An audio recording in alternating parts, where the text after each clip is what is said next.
Hello and welcome.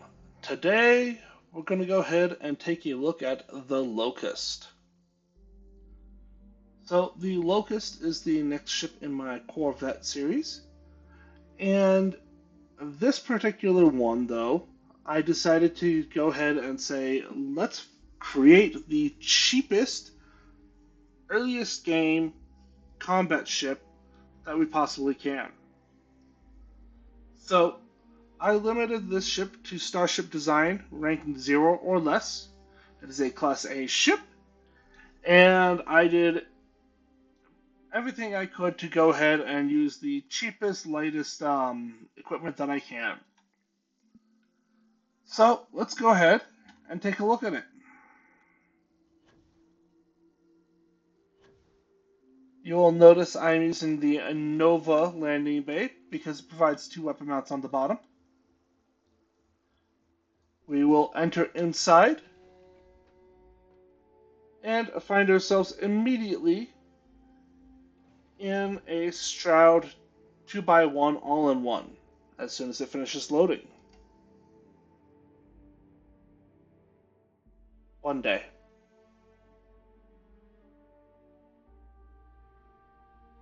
There we go. So here we are, our Stroud all-in-one. We've got a bathroom, 4 beds, galley, and then we have our docker. We do have one ladder in the ship, and that's going on up into our cockpit. This is the Kontiki bridge. This is the only top-mounted bridge that does not require Starship Design. And there you go, that is the entire ship.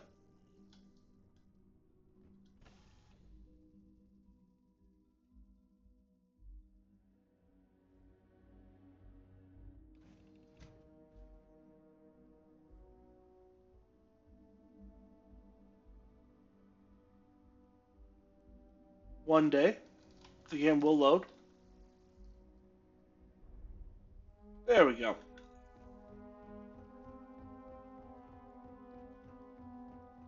Alright, so let's take a look at how to build this ship.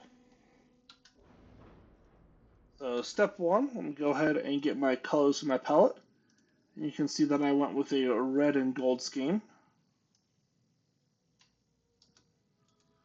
Alright, and then let me select everything and delete it. So, there's no mods needed for this ship. There's no ship flip glitch going on. It's just nice and simple. We've got the landing bay. Directly on top of that landing bay, I chose my Stroud 2x1 all-in-one. However, you can use whatever your favorite 2x1 is. Then on the front of this, we are going to go ahead and grab our docker, which is the Hope 11 Docker 4. And then we are going to go ahead and grab that Kontiki bridge. Next, coming to the back, we are going to go ahead and grab our reactor. Now, for this ship, I went with the 134mm toroidal because it requires no ranks of Starship Design. Directly beneath it, we grab our grav drive. Which one? The Helios 100. Yes, you heard me right, the Helios 100. This provides all the grav jump thrust we need. On top of this reactor, we are going to go ahead and grab the M20 Ulysses HE3 tank. It does cost slightly more than the M10, but when you're talking 50 fuel versus 70, the difference is actually noticeable. Next, on top of that, we are going to go ahead and grab our shield. Now, for this ship, I grabbed the Marduk 1010A shield, though you could also go with the 30 years protector shield generator. Next, let's come on over here and grab our engines. Now, I'm using the Ares engines, but I'm using the Ares DT20s, not the DT30s. Why? because the DT-20s was all the power and maneuvering thrust I needed. I did not need to spend any extra for those slightly better engines. Next up, for my landing gear, I'm using a pair of the Dymos 220CB landing gears.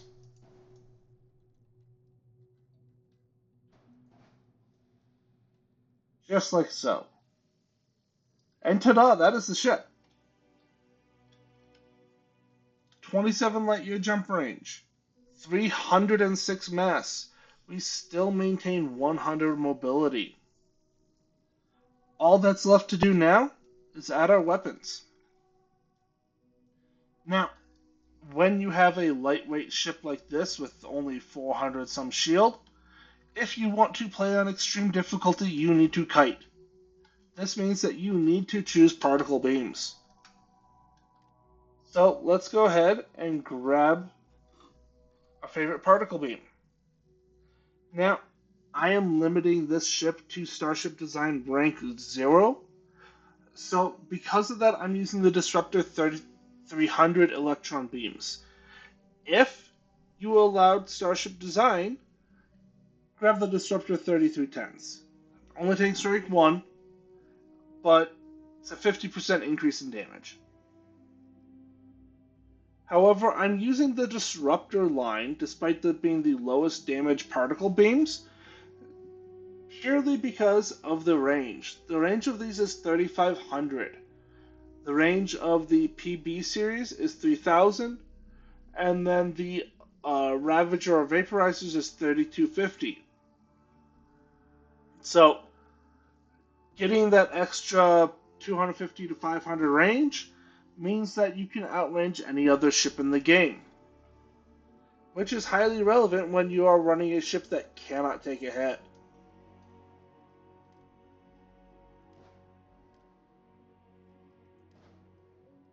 There we have it. That is the end. 310 mass.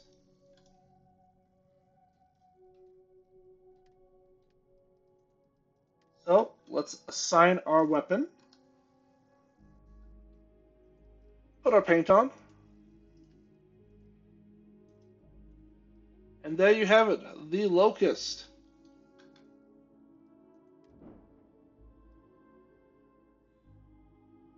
So the value of this ship is at 11,508.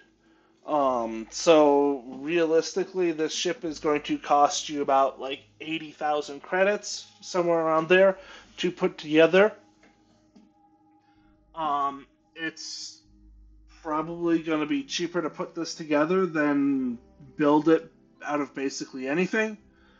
So just grab what you can. There are some very obvious and clear upgrades, like we could very easily upgrade the grav drive and the engines if we wanted to, upgrading the fuel to give us a little bit more range, shield, reactor. The big thing is that if we do too much upgrading, we will need to slightly upgrade those engines to those DT30s and the grav drive to the Helios 200 instead of the Helios 100. So, let's see how this dinky little boat actually performs in combat.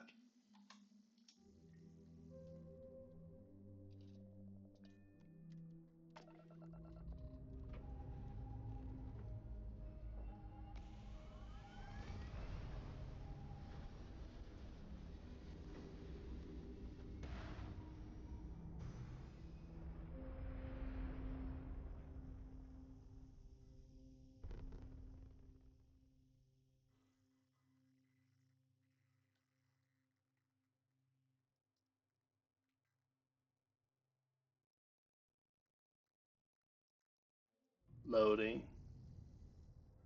Alright, now I have the anti-electronic fusion skill maxed out. That means that with this ship, I have 5 spare power. I guess I get to always have my grav drive activated. So it uses exactly as much power as we have provided by our reactor, which is perfect because this is definitely more of an early game combat ship, not a late game one. Um, so you will be able to fully power everything even early in the game.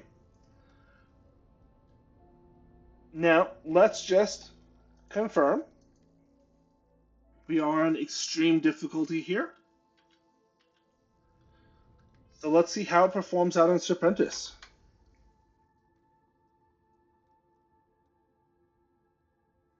Well, step one is getting to Serpentis.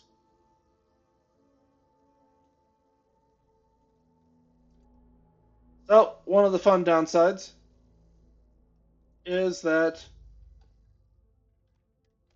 with only 70 grav jump thrust, or grav fuel, we cannot get out to Serpentis in one go. It is definitely a downside for the ship.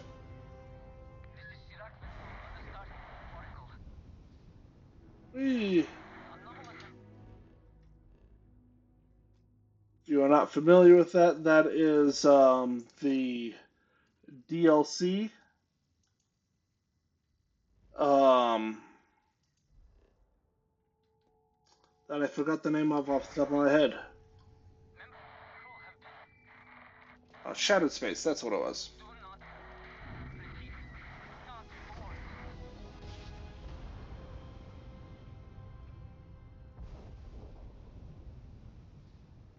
Alright, so we are in Serpentis. Step 1, immediately get distance.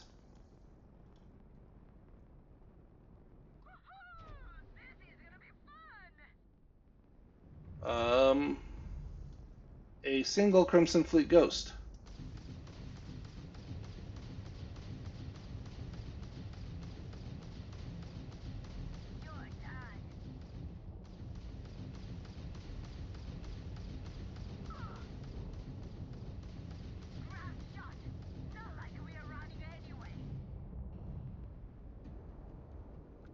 Okay.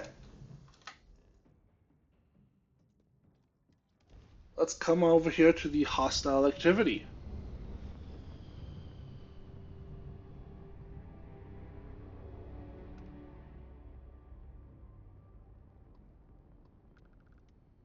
Alright, so we've got 4 ships here.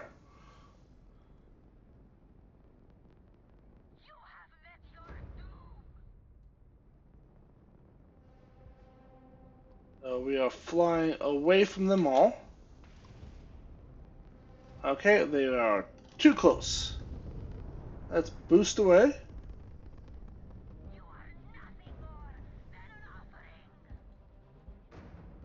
And then I want to slow down to 145, so that way they can kind of sort of catch up to us. And then we start firing.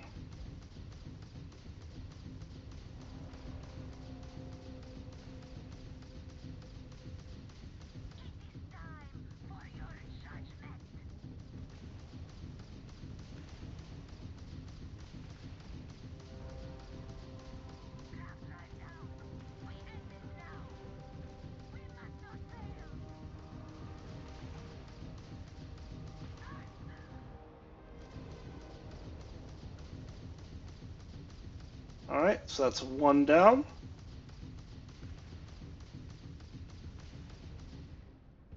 Let's go ahead and get a little bit more speed.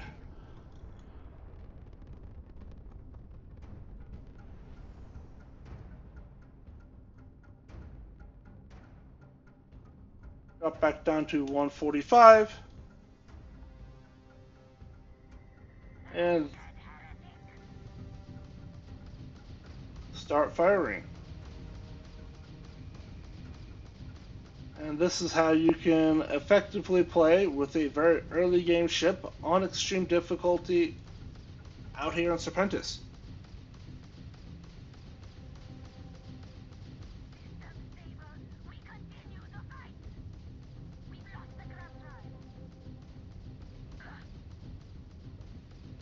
That is 2 down. Alright.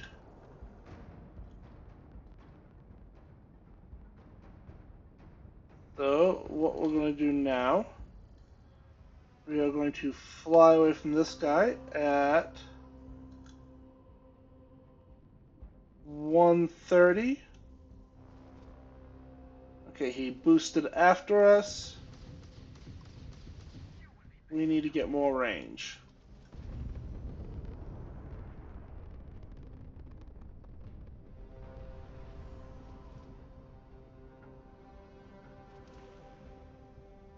Alright, so let's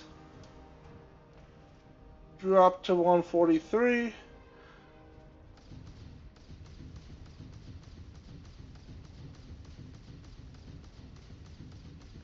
And start shooting.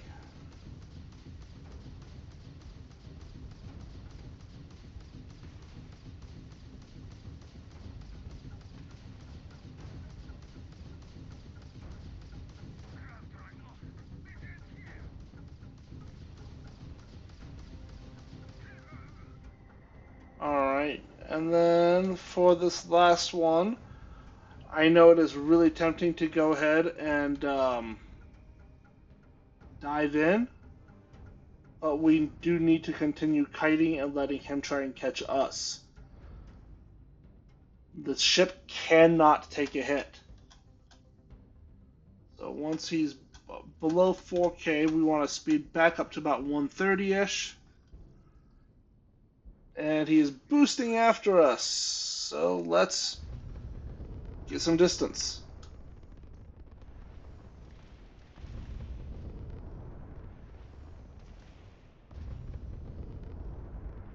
And you can see even that incidental fire has dropped us to less than 50% shield.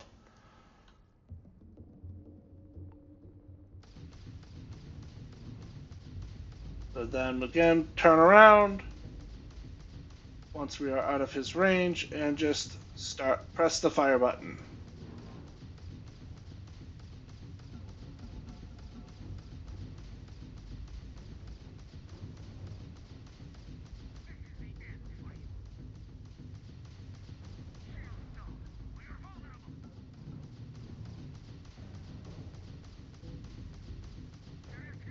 Okay, and now he's wounded enough that we can dive in. Perfect. And this would be the downside if you are playing for something other than a demonstration, is just getting back to the loot is going to take a while. That is the one downside of this whole combat style.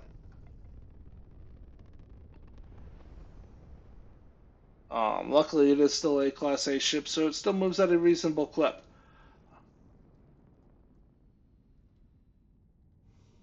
But my cargo hold is full, so I cannot pick anything up. Let's come on over here, and we will see if we can get one more engagement in.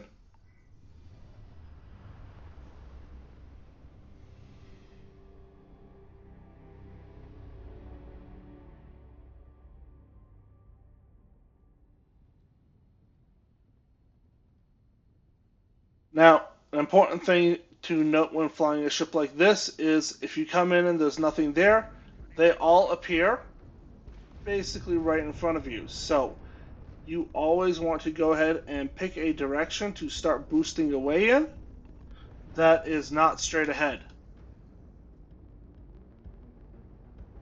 Alright, so I'm at... Okay, so I have enough range. Let me go ahead and slow down to about, 130 is good.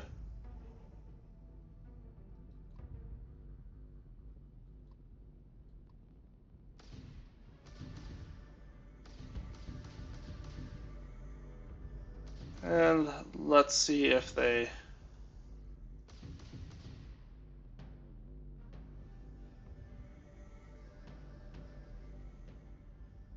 Alright.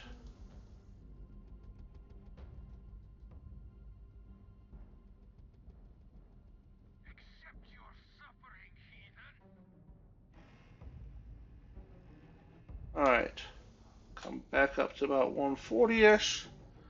He boosted to try and meet me. We want to keep him somewhere between 3,000 and about 37. The exact range is supposed to be up to 35, but I find that there's a little bit of fall off. So if it goes a little bit past 35, you will still do some damage, as seen right here.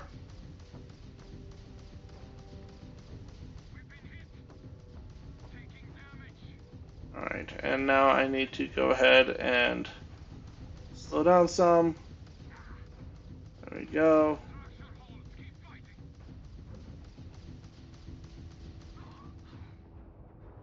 Alright, so that's one down. And now I want to go ahead and keep range from this eulogy. About 130-ish.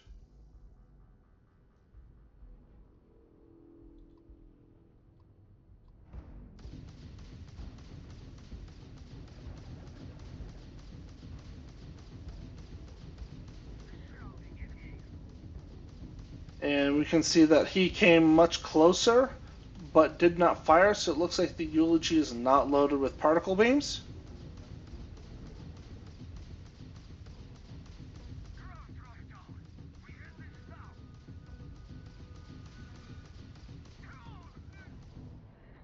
Alright.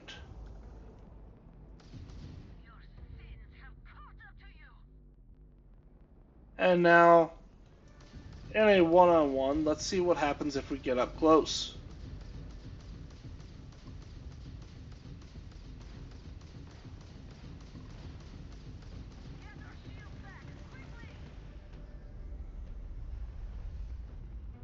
Alright. We can see he went ahead and hit us like once. And our shields are basically gone. Owie!